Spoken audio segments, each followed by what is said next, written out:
Good afternoon, everyone. Bonjour tout le monde. Un grand merci à vous tous de nous avoir rejoints.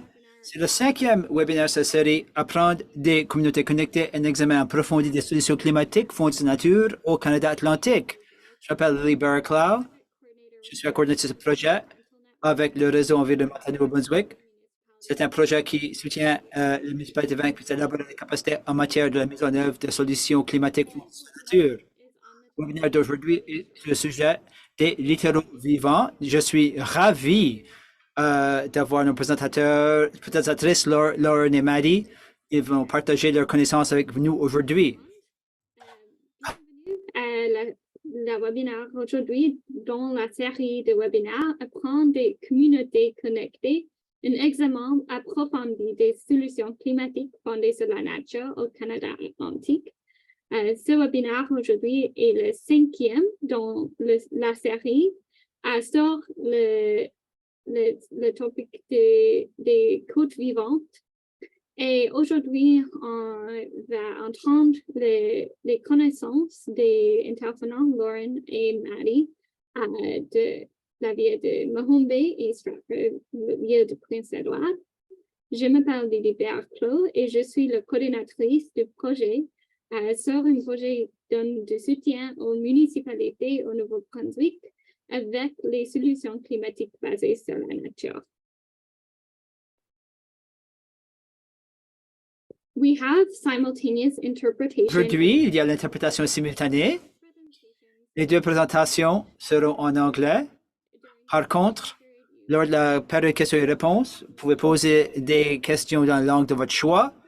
Si vous voulez entendre tout l'audio aujourd'hui en anglais, notamment toutes les questions, vous pouvez cliquer sur le globe, l'écran et sélectionner anglais. La session aujourd'hui en français, vous pouvez cliquer sur le bouton d'interprétation en bas à droite, puis sélectionner French pour écouter l'événement d'aujourd'hui en français. And if you are on either Et si vous êtes sur l'un des canaux, si vous posez la question à haute voix, posez la question dans la langue du canal que vous avez choisi. Avant de commencer avec la présentation, je voudrais reconnaître que notre travail a lieu sur le territoire non cédé des Mi'kmaq, là où je me retrouve actuellement. Le réseau environnemental du Nouveau-Brunswick et le travail sur lequel nous travaillons aujourd'hui se passe en Mi'kmaqi, ainsi qu'ici au Nouveau-Brunswick, où nous travaillons avec le territoire des Wolastoqiyik et des Passamaquoddy. Je travaille pour atténuer le changement climatique, notamment à travers les efforts fondés sur la nature. C'est tellement important de reconnaître que le travail de reconnaissance et décolonisation doit faire partie de notre réaction à la crise climatique, notamment lorsqu'on cherche des solutions qui œuvrent plus directement avec la nature et les écosystèmes. On bâtit sur des connaissances écologiques traditionnelles des peuples autochtones. Alors, gardez cela à l'esprit alors qu'on discute et qu'on apprend aujourd'hui. Pour ceux d'entre vous qui ne connaissent pas le réseau environnemental du Nouveau-Brunswick est un réseau de communication établi en 1991. Nous relions plus de 110 associations sans but lucratif environnemental du Nouveau-Brunswick. Nous sommes les hôtes, ainsi que Clim Atlantique et Nature NB. Nous avons une longue histoire ici au réseau de travailler sur les solutions de nature. Et finalement, le dernier point que je vais mentionner avant que je cède la parole à nos présentatrices géniales, c'est une série de webinaires, c'est le 5e. Alors, il y en a déjà eu pas mal. Si vous avez raté et ça vous intéresse, nous avons les enregistrements sur notre canal YouTube. Il y en a un autre qui est cédulé après. En fait, j'ai oublié de faire la mise à jour. Aujourd'hui. C'est le 17 juillet de midi à 13h. C'est sur les bassins neutralisés et les terres humides. Ce sera les expériences à Dieppe et à Sackville, au New-Brunswick. Et nous avons probablement un autre au début de l'automne, axé sur préserver la nature pour répondre au changement climatique. Alors, cela étant dit, Je voudrais vous présenter notre première présentatrice, Lauren Clark. Lauren est récemment déménagée à la rive sud de la Nouvelle-Écosse, travaille avec la ville innovatrice de Mahone Bay et auparavant, elle a travaillé dans le secteur des associations sans but lucratif environnementales à travers le Canada et je vais vous lui céder la parole pour lui parler un peu plus au sujet de son travail. Bienvenue, Lauren. Merci bien. Merci bien, Lily. Je fais mon partage d'écran.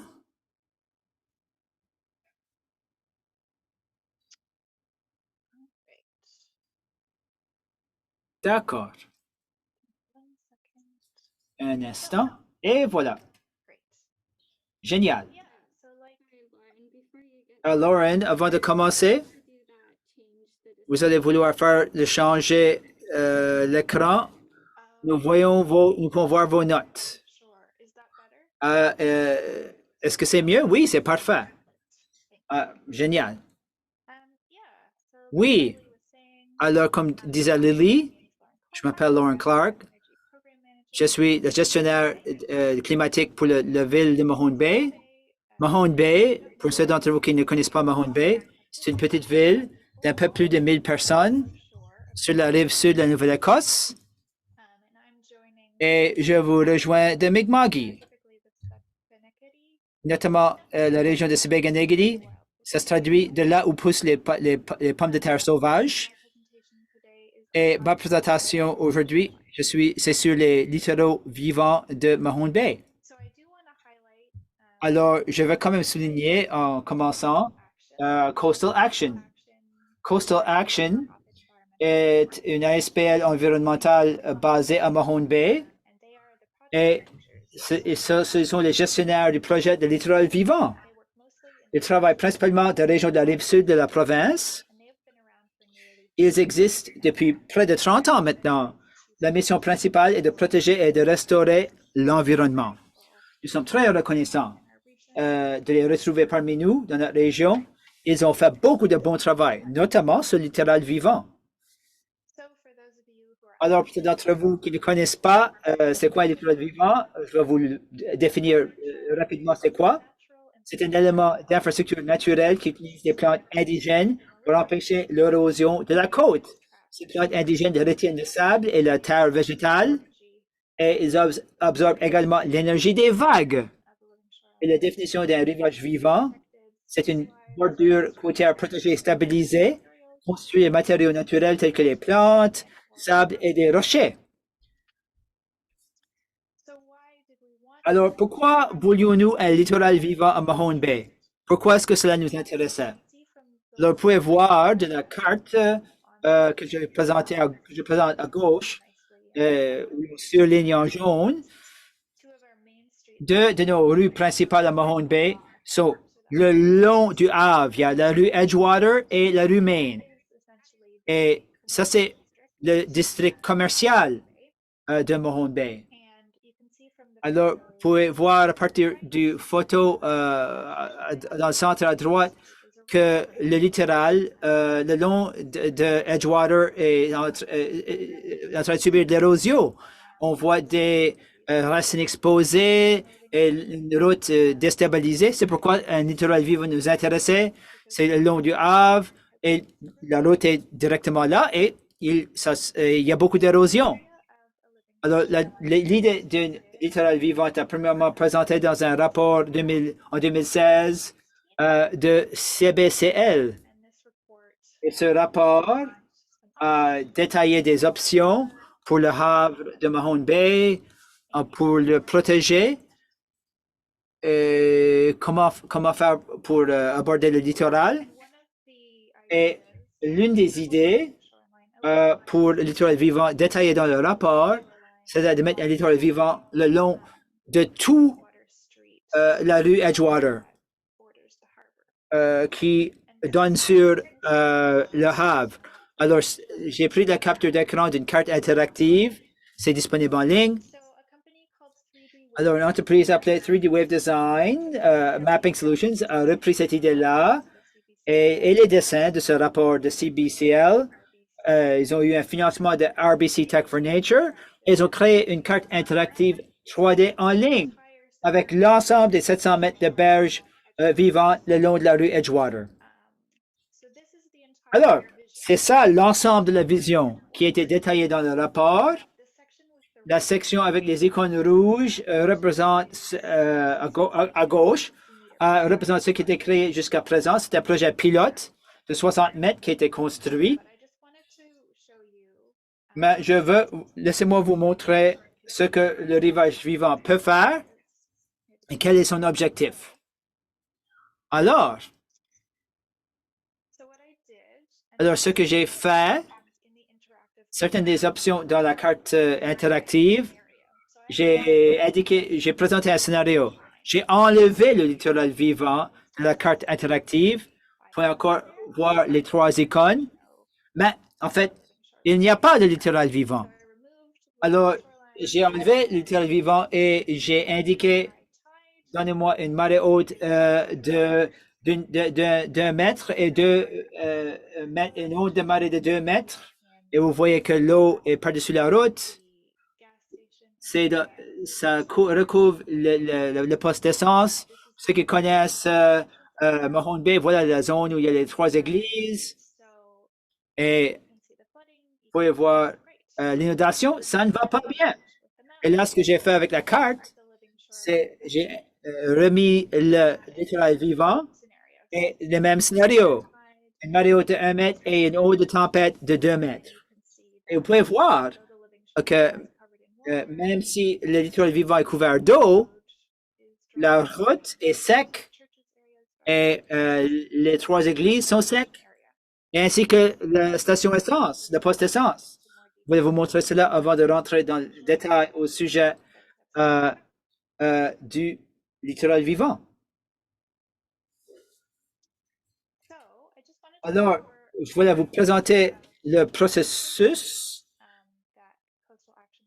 de Coastal Action afin qu'on réussisse à avoir le pilote du littoral vivant. Alors, ils ont fait la demande et l'obtention de financement. Ils ont fait la réalisation d'une étude géotechnique. Ils ont obtenu le stock de plantes. Ils ont demandé les permis.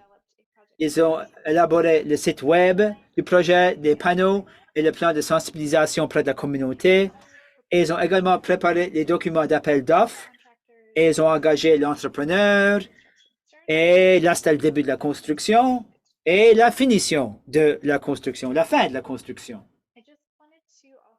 Je voulais également vous présenter une chronologie.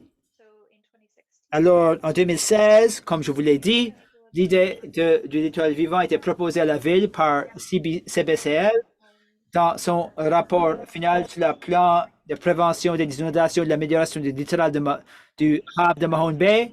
En 2020, Coastal Action a reçu un financement de la Fondation Intact pour un projet de 3 ans. Et là, l'été dernier, de juin jusqu'à août 2022, on a construit le littoral vivant. Et je veux vous souligner certains des partenaires du projet qui ont été essentiels à la réalisation du projet. CBCL, j'ai déjà fait mention d'eux. Et ce sont nos partenaires en matière d'ingénierie de conception. Trans-Coastal Adaptations. Il s'agit d'un centre de solutions fondées sur la nature. Il s'agit d'experts en restauration côtière. Ils sont basés à l'Université St. Mary's. Et CB West, ce sont nos experts en restauration des zones humides côtières. Et bien sûr, la ville de Mahone Bay. Et les financeurs du projet très généreux, les bailleurs de fonds, c'est la Fondation Intact, TD et la Arbor Day Foundation. Alors, je veux vous présenter certains détails au sujet de la construction et les composantes du littoral vivant. Évidemment, la photo à gauche, c'est avant le littoral vivant. Et la photo à la droite, présente le littoral vivant terminé. Alors, il y a 3 composantes principales. il y a un seuil rocheux, un marais tidal et une banque végétalisée. Et là, je vais vous les présenter davantage. Alors, un seuil rocheux, c'est une structure, ouvrage d'ingénierie dure parallèle à la ligne de rivage. Les seuils rocheux contribuent à réduire l'énergie des vagues et l'impact des ondes de tempête. Celle-là que nous avons, il y a comme des écarts entre les seuils rocheux. Cela permet une meilleure connectivité des habitats pour les animaux. Ils dissipent l'énergie des vagues et offrent des surfaces d'habitat et écosystémiques. Le marais tidal remplit la zone entre le seuil rocheux et le rivage qui a été planté avec des espèces indigènes. Les zones humides intertidales filtrent naturellement les eaux de ruissellement et réduisent les ondes de tempête et l'énergie des vagues. Elles créent en outre un habitat côtier précieux pour les oiseaux et les poissons. Alors, certaines des plantes ont été prises d'une marasala qui était enlevée et d'autres plantes devaient être poussées à partir de la graine, des semences, parce qu'il n'y avait pas beaucoup d'options locales pour les plantes on avait besoin pour le marais tidal. Des Spartina alterna, par exemple, et l'herbe à la corde. Et finalement, la banque végétalisée. La banque végétalisée est une zone nivelée qui a été plantée d'arbustes et de plantes vivaces indigènes et les berges végétalisées contribuent à stabiliser le sol.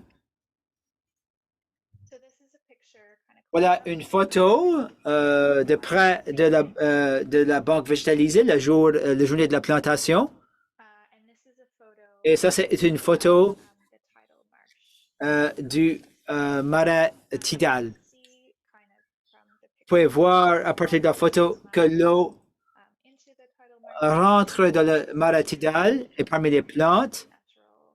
C'est un processus complètement naturel et cela a été conçu ainsi.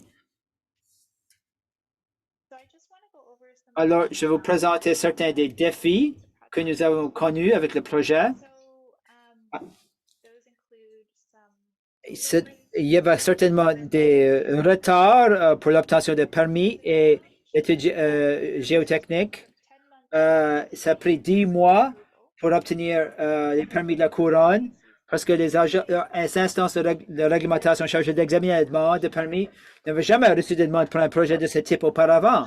Ils ne savaient pas comment traiter le dossier. Alors, également, l'étude géotechnique était exigée afin de s'assurer que les sols pouvaient supporter les charges nécessaires au projet. Cette étude devait être réalisée avant l'achèvement des études techniques et avant le processus de construction. Cela ne faisait pas partie des discussions initiales, n'avait donc pas été inclus dans le budget initial. Alors, ainsi, en raison de ces deux points-là, cela a causé un délai, un retardement d'une année pour le projet. Et là, une fois que Coastal Action a émis un appel d'offres pour la construction en janvier 2022, tous les entrepreneurs nous ont dit que leur budget était insuffisant et en fait qu'il faudra doubler le budget en raison de COVID et des questions liées à la chaîne d'approvisionnement. Alors, les bailleurs de fonds étaient vraiment généreux et ont su accommoder. Ainsi, on a pu accommoder cela. Mais c'était certainement un défi que nous avons connu. Et maintenant, certains succès, certaines réussites. Nous avons un projet pilote d'études vivant de 60 mètres. La réaction de la communauté a été quasiment complètement positive. Le conseil municipal a beaucoup soutenu le projet. Le littoral vivant a survécu à l'ouragan Fiona, ce qui est fantastique. On continue d'en faire le suivi. Coastal Adaptations et Transcoastal Adaptations fait une étude et regarde comment cela, le littoral vivant a fait pendant l'hiver parce que la combinaison de gel n'a pas beaucoup été examinée dans la région. Vous nous envoyez un rapport sous peu. Nous cherchons également d'autres financements pour élargir, allonger le littoral vivant le long de la rue Edgewater. Et voilà, c'est ça pour moi. Merci de votre attention. J'ai le lien par-dessus pour le site web du littoral vivant de Mahone Bay. Je vous encourage d'ouvrir la carte interactive sur la conception des vagues dont j'ai fait mention plus tôt. Génial! Merci bien, Lauren. Quelle belle présentation.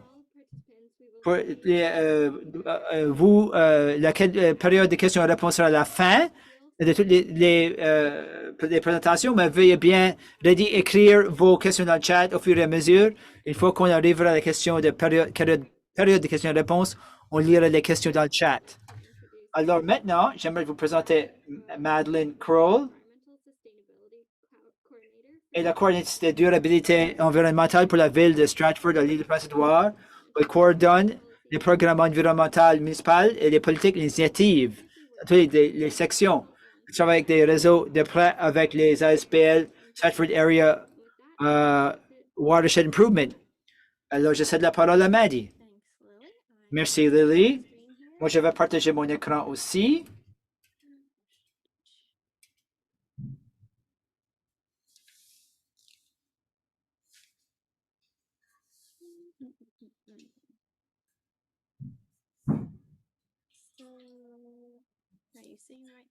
Est-ce que vous le voyez ou je vois vos notes de présentatrice? Vous pourrez changer vos réglages d'affichage.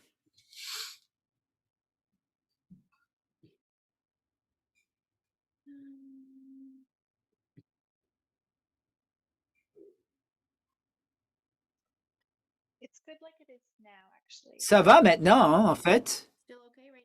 Ça va toujours? D'accord.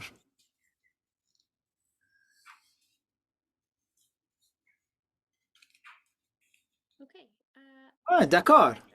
Merci de la présentation. Je m'appelle Maddie et je vais vous parler un peu des littéraux vivants de Abergwit, l'île de Prince-Édouard. Nous sommes surtout axés dans la zone, de Stratford et Charlottetown, la partie centrale de l'île de Prince-Édouard. Alors, j'y vais directement. Je commence. Je vais vous parler un peu d'un projet appelé l'action communautaire basée communauté sur. J'ai mis un autre littoral vivant qui était complet dans la même année. Alors, c'est surtout un grand projet avec 3 composantes de littoral vivant. Mais il y en a un autre que j'ai ajouté. J'ai cru bon en parler. Ce projet d'une année financé par Environnement et Changement climatique Canada. Je ne suis certainement pas le coordinatrice principal du projet. Il y avait toute une foule de gens impliqués. Trop à mentionner, c'est sûr. Mais j'y étais pendant toute la procédure et j'étais là pour la planification, la mise en œuvre et le suivi. Je peux vous en parler. Mais il y a peut-être des questions pour lesquelles j'aurais besoin de poser des questions à quelqu'un d'autre. J'ai mis beaucoup d'images dans ma présentation. Les gens prennent au mieux des photos, selon moi. Moi, je parle des composantes des littorales vivants, mais le projet dans son ensemble impliquait des installations artistiques, des performances artistiques, des panneaux, une série de présentations. On voulait sensibiliser et d'éducation au sujet des littoraux vivants. C'est c'est une des premières fois qu'on emploie ces solutions pour la nature à l'île de Prince-Édouard. J'ai des reconnaissances à la fin, mais les groupes sur les bassins versants étaient beaucoup appliqués, l'Alliance des bassins versants locaux, les organisations qui ont aidé à les concevoir et les municipalités aussi. Premier emplacement, voilà, c'est une carte pour vous montrer là où nous nous retrouvons. En haut à gauche, c'est Charlottetown et le restant, c'est Charlottetown. Alors, le premier emplacement, c'était à Charlottetown. C'était à l'hôpital Queen Elizabeth. Alors, le réseau qu'on a choisi ce site-là, On était préoccupé par l'érosion. Directement là, vous pouvez voir les véhicules. Il y a un sentier pédestre, une route, et au-delà de cela, l'hôpital. Alors, le mur avec des paniers à gabion, avec l'arrachement ne marchait pas. Alors, on cherchait évidemment une autre sorte de solution. C'était sélectionné comme le premier emplacement pour un littoral vivant. C'est une installation de 3 jours, pendant une semaine. Il y avait des retards en matière de la météo et ainsi de suite. Plus de 25 bénévoles et des entrepreneurs et différents éléments qui se rassemblaient pour tout cela. Alors, je vais vous présenter les photos de l'installation. Alors, finalement, les paniers de gabion étaient enlevés et on a nivelé la pente. On a une pente douce afin d'absorber l'énergie des vagues plutôt que les vagues frappent une surface abrupte et de diriger l'énergie ailleurs et causer de l'érosion. Alors, une pente de grands bio qui ont été placés de façon perpendiculaire à la pente pour empiéger le sédiment qui descend de la plage, pour le retenir. Et j'avance un peu. Et des terrasses formées avec des bio et des piquets pour établir des plantes et du paillis sur la pente pour stabiliser cela et planter. On a fait beaucoup de plantations de plantes indigènes par-dessus la banque et on a placé du grès. C'est le plus complexe du plan technique, exigeait beaucoup d'équipements lourds et beaucoup de matériaux et une mise en œuvre longue. Mais ça va plutôt bien. Bien sûr, tous nos sites ont été frappés par Fiona. On continue à faire le suivi et de faire du travail pour les restaurer, les réparer à la suite de Fiona. Mais celui-ci, les dommages que nous voyons passent au pied des pentes. Alors, on a ajouté des éléments de la partie inférieure pour protéger cela un peu mieux. Mais dans l'ensemble, ça a été plutôt bien pour ce site-là. Alors, ça, c'était intéressant. Je saute un peu trop loin ici.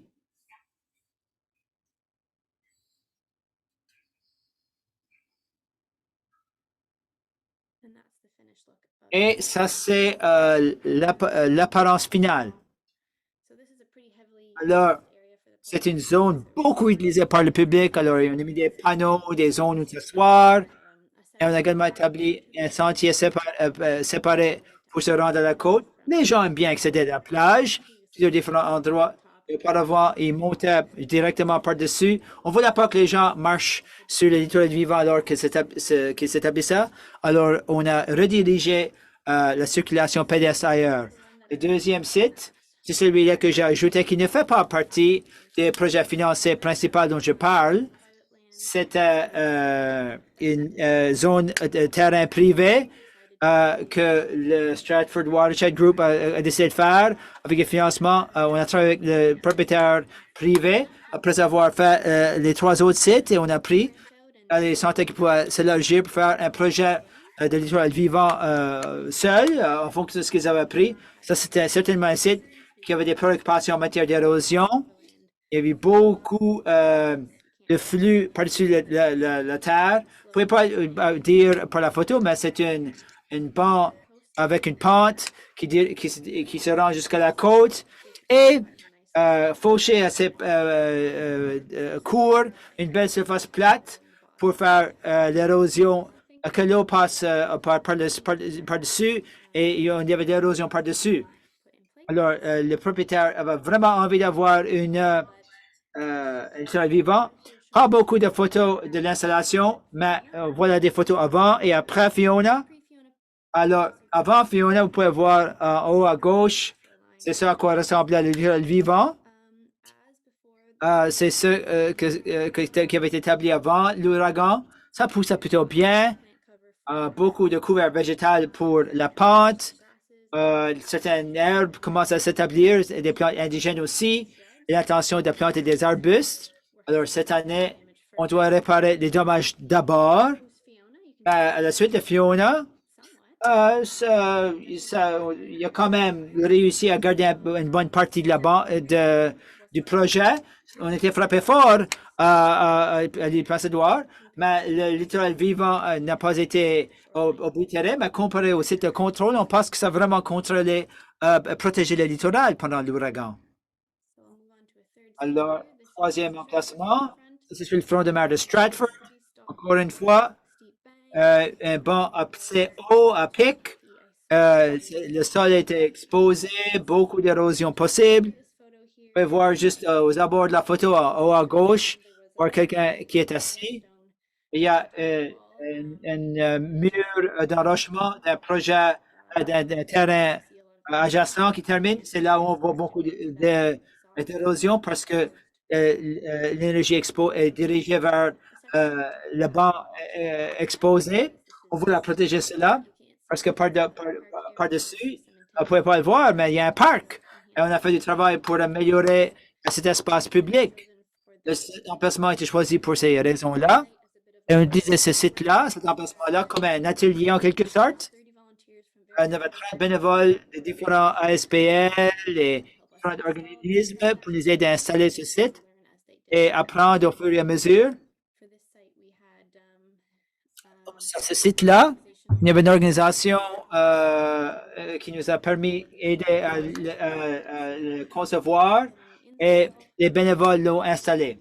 Alors, voilà un peu pour la mise en œuvre. On utilise des bio pour créer des chevrons. On les attache à la face de la pente en utilisant des piquets et de la corde. Et on les remplit avec divers matériels pour faire une sorte de terrasse. On ne peut pas juste mettre une plante directement dans le banc, dans la pente. Il faut y avoir quelque part où l'ancrer et lui offrir un espace où pousser. Alors, encore une fois, ça a été frappé par Fiona, mais on a quand même réussi à garder une bonne partie du projet. Et je saute le quatrième site sur le parc de Tea Hill à Strackville. Un certain nombre d'enjeux ici.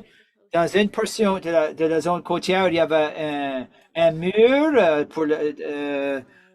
contre la mer à gauche. Vraiment, c'est juste une dalle en béton formée de blocs qui se penche lentement vers l'avant, comme le banc pousse contre. Ça monte, l'eau monte par-dessus et il y a de l'érosion par derrière. Et le matériau pousse de l'eau derrière et il y a de l'érosion par derrière.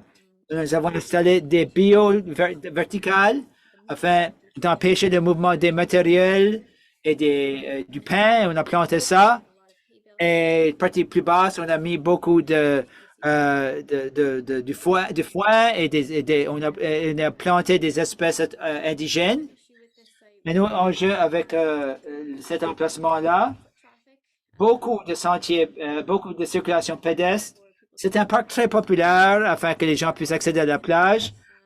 Ça semble un beau sentier maintenant, mais auparavant, sans le panneau et la clôture et les copeaux de bois, il y avait beaucoup d'impact dû à la circulation pédestre. Aucune façon dirigée de se rendre à la plage. Alors, le fait de ne pas, ça empêchait le fait que les plantes poussent par-dessous. Et plusieurs de ces arbres-là, c'est juste des vieux prusses blancs qui ne sont pas censés durer longtemps. Vous savez que planter le littoral avec des arbustes et des arbres est également important. On a mis un sentier avec des copeaux de bois et on a mis une clôture autour de la zone pour empêcher que les gens circulent dans les autres zones. On a mis des panneaux aussi. C'était vraiment important pour ce site-là. L'intention est de faire que ça devienne un peu plus accessible. On va installer un tapis sur la plage afin que ce soit accessible pour les gens en fauteuil roulant ou ce genre de choses. Et là, je voudrais mentionner c'était tout un processus pour choisir ces sites-là. Et cela importe pour le choix. Il y avait certains qui n'étaient pas du tout appropriés. Il y a plusieurs raisons pour lesquelles on ne choisit pas un endroit pour un littoral vivant. À gauche, le propriétaire était intéressé à avoir un littoral vivant. Mais on a vu qu'il y avait une nidification d'oiseaux pour pas certainement travailler pendant la saison de nidification. On ne voulait pas enlever. C'est un habitat important pour les hirondelles de rivage. Et à la droite, c'est une zone potentielle pour un littoral vivant. L'utilisation future du terrain était tellement incertaine, on ne voulait pas faire tout le travail pour un littoral vivant sans savoir ce qu'allait devenir le site par la suite. Alors, on n'a pas sélectionné cet emplacement-là. Alors, je vais vous parler un peu des défis avec de tels projets. Bien sûr, l'un des plus grands défis, c'est que c'est un différent genre de projet pour l'île de Prince-Édouard. Pas beaucoup de connaissances sur place. La plupart des participants, les gens impliqués dans l'organisation du projet et son élaboration ont participé à des formations Green Shores. Ils comprenaient les concepts qu'on leur instaurait. À partir de cette formation, ils arrivé à comprendre ce qu'il fallait comprendre, mais il fallait certainement consulter avec des instances qui avaient de l'expérience, définies bien sûr pour coordonner plusieurs différents intervenants, des bénévoles, des entrepreneurs, des concepteurs, des planificateurs, des urbanistes, membres du personnel, les ASPL, les municipalités, obtenir les permissions des propriétaires de terrain. Beaucoup de travail d'organisation et de coordination. Et bien sûr, la COVID aussi, ça que ça se passe en même temps. Certainement un échéancier. C'était un échéancier très court. Alors, on aurait pu avoir plusieurs autres mois de planification et d'autres temps également pour la mise en œuvre. Mais les groupes, les bassins versants ont l'habitude de réussir les projets, mais on a quand même un échéancier plus long. On aurait été quand même été utile. Alors, je saute aux leçons tirées. Quelques leçons que moi j'ai tirées. Plus long échéancier, échéancier d'évaluation. Les choses ne se passent pas quand on pense forcément que ça va arriver. Il y a la météo, il faut les permissions aussi, comme disait Lauren. Alors, il faut tenir compte de plusieurs de ces choses-là. Et il y a tellement de travail aussi impliqué. J'ai eu la bonne chance que plusieurs membres du personnel des bassins versants et d'autres membres du personnel, d'autres bénévoles pour faire la mise en œuvre. Mais il ne faut pas sous-estimer le montant de travail. Il y a énormément de travail. La planification, il faut prévoir, établir des budgets et réserver du temps pour l'entretien, l'évaluation et le suivi. À ce stade-ci, on ne peut pas les installer et juste les laisser comme ça. Si on avait un budget de travail avec un organisme qui s'y connaît, c'est vraiment bien. C'est une occasion pour apprendre. Si vous n'avez pas d'expérience et le savoir, une façon de s'assurer que vous installez les bonnes choses. Et qu'est-ce que certains remerciements? J'aurais pu les mentionner tout au long, mais il y en a tellement. Les deux grands groupes, les groupes principaux qui œuvraient sur la conception, c'était Helping Nature Heal et CB West et Transcoastal. Ils étaient responsables de la conception et de la mise en œuvre. Environnement et changement climatique Canada est allé grand bailleur de fonds, avec la ville de Charlottetown, la Confédération des Migrants de l'île de Prince-Édouard, la ville de Stratford, le ministère de l'Environnement et du Changement climatique, l'île de Prince-Édouard, bien sûr, Stratford et Charlottetown pour les permis et l'aide avec également du personnel. Le programme Climate Sense, c'est UPI, également des stagiaires qui ont fait beaucoup de recherche et ont travaillé sur les projets. Et bien sûr, les groupes des bassins versants ont fourni une bonne partie de la main-d'œuvre pour tous ces projets-là. Et un peu de financement du fonds de Climate Action Awareness. Beaucoup de partenaires, beaucoup de rouages et plusieurs personnes impliquées dans le projet. Je n'ai pas beaucoup parlé de budget. Il y aura eu des budgets séparés. Si vous voulez savoir au sujet des coûts, le montant exigé pour chacun des des littéraux et le projet dans son ensemble. Je peux vous offrir une décomposition des coûts et peut-être vous lier à quelqu'un qui s'y connaît mieux. Alors, c'est ça pour moi. Merci bien, Maddie. C'était vraiment une belle présentation.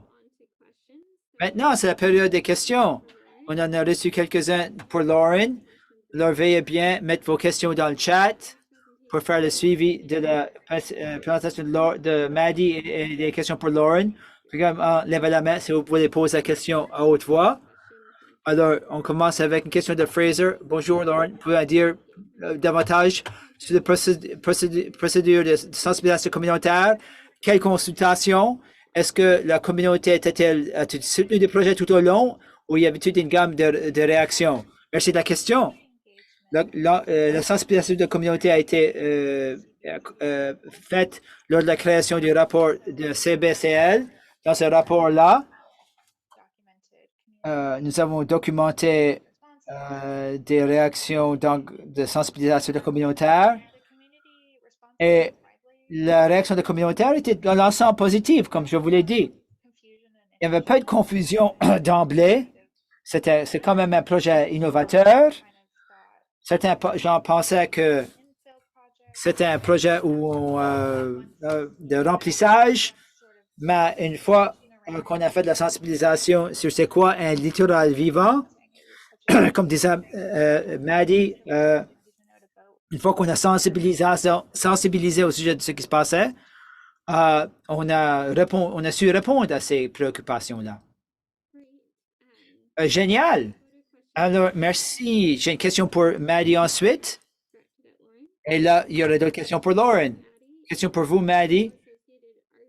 Vous avez mentionné des expositions d'art et de la programmation artistique. Pourriez-vous partager davantage au sujet de ces procédures-là? Oui, parce que nous travaillons avec des stagiaires du programme Climate Sense. Il me semble que c'est un lien avec l'un des stagiaires avec Creative PI pour lier le changement climatique et la communauté des arts et représenter le changement climatique via l'art. C'est ainsi que le projet a comporté cette composante-là. Dans chacun des emplacements, les trois qui ont figuré dans le projet avaient une composante artistique. L'un, c'était une performance, les deux, c'était des installations artistiques. C'était coordonné via Creative PEI.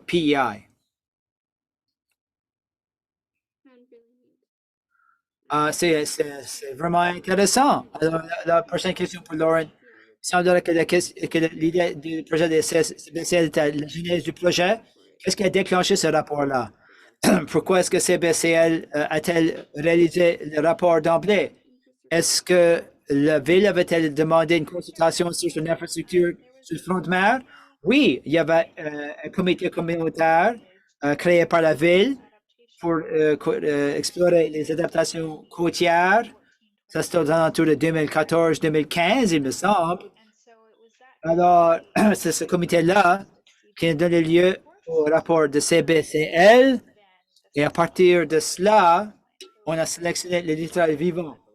C'est le conseil municipal qui aura probablement fait une recommandation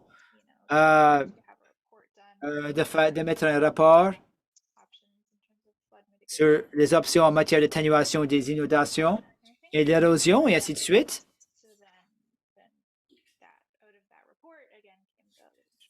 Alors ainsi, à la suite de ce rapport-là, on a décidé sur le littoral vivant, mais c'était quand même un comité communautaire créé par la ville.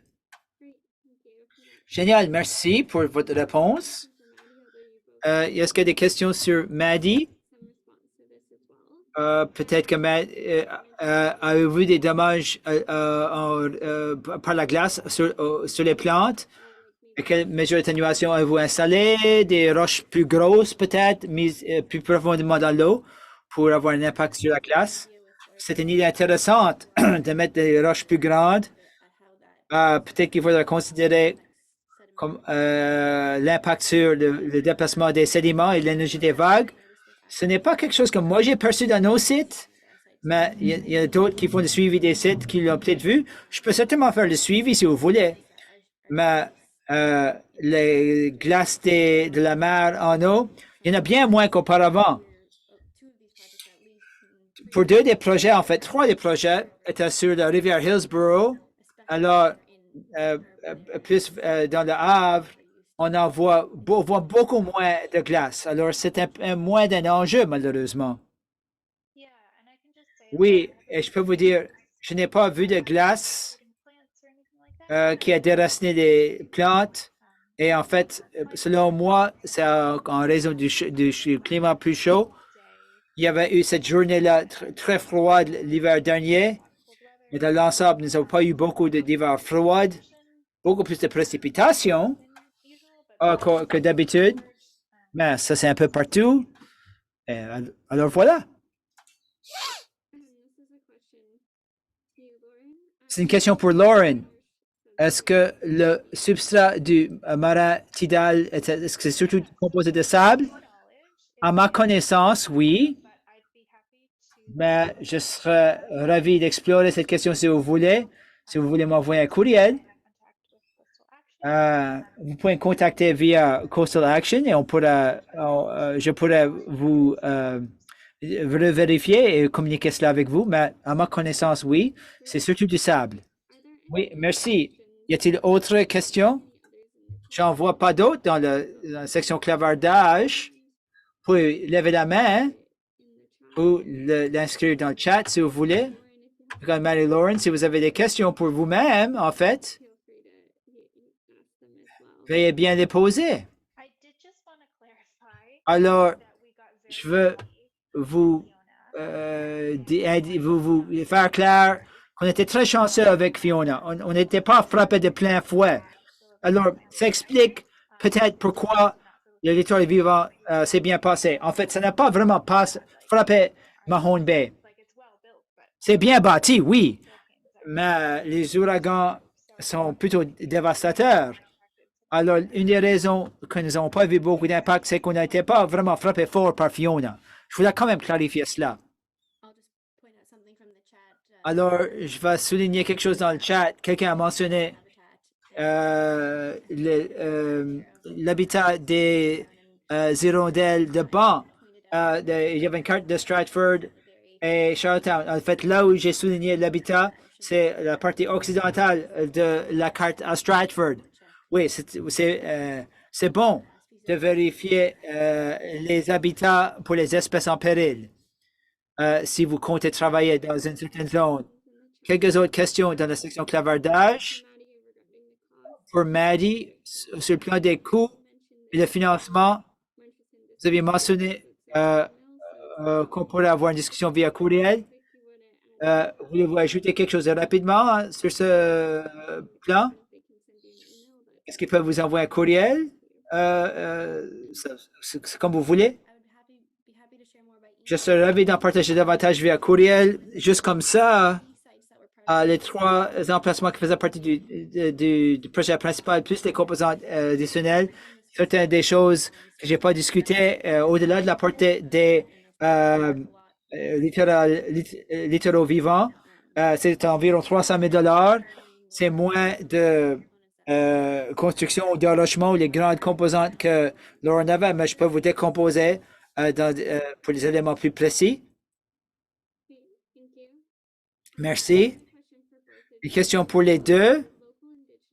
Y a-t-il eu est-ce qu'une consultation locale autochtone exigée pour l'un ou l'autre des projets? À Mahone Bay ou à l'île Prince-Édouard? Moi, je ne suis pas certain à ce sujet. Je n'étais pas là pour la construction du projet, mais je suis en poste depuis octobre. Mais je serais ravi de poser des questions à ce sujet et de vous répondre par courriel par la suite. Je serais ravi d'explorer cette question. Je ne suis pas certaine. Alors, la réponse courte est nous avions une consultation, mais je ne suis pas sûr si c'était une exigence.